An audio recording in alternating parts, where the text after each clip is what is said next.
আপনাকে বলা হয়েছে? বলা মানে জানেন না?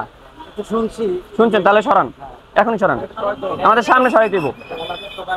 হ্যাঁ, এইটা দোকান না, ওইটা দোকান, এইটা দোকান। তাহলে এটা ভিতরে নেন। আপনি কি শাটারের বাইরে ভাড়া নিছেন?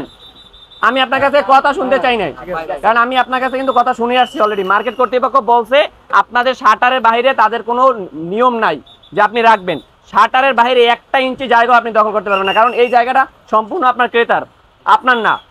এখনই সরাবেন। আমি আপনাদের 2টা বাজে একবার বলে গেছি, 12:30টার দিকে, যে 3টার ভিতরে ক্লিয়ার করবেন, কিন্তু আপনারা সেটা করেন না। এখন 4টা বাজে, আগামী 10 মিনিটের ভিতরে ক্লিয়ার করতে হবে। 10 মিনিট আপনি আমার সামনে এটা ভিতরে ঢোকাবেন, সামনে।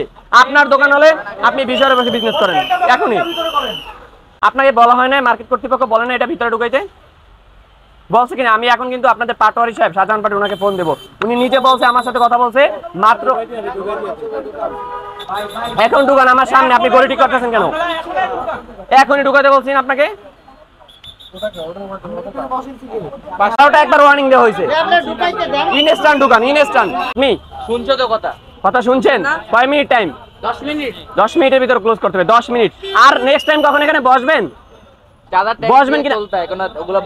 বসবেন কিনা বলেন? এখানে কেন বসছিলেন তাহলে? কার অনুমতি নিয়ে বসছেন সরকারি জায়গায়? বলেন, কার অনুমতি নিয়ে বসছেন? কে সে? এখন 10 মিনিটের মধ্যে এটা ক্লোজ করবেন, 10 মিনিট টাইম। দোকানটা আমি যেন কোনো ধরনের একটা মানে ছোট্ট একটা পদার্থ এখানে না পাই, সেটা যার হোক সেটা পুড়িয়ে দেওয়া হবে। কোনো ধরনের অজুহাত গ্রহণযোগ্য হবে না।